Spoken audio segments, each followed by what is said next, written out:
নমঃ পার্বতী পতে হর হর মহাদেব।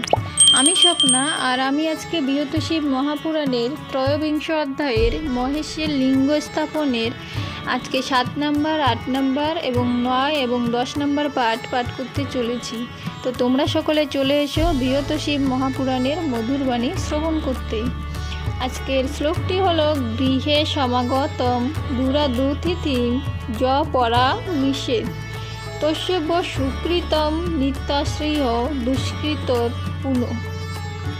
শ্লোকটির অনুবাদ আজকে 7 নম্বর পাঠ থেকে পাঠ করতে চলেছি। তো অনুবাদটি হলো, পাতক সমূহ করিবারে নিয়ন্ত্রিত সর্বদাই সৎক্রিয়া হয়েছে কীর্তিত।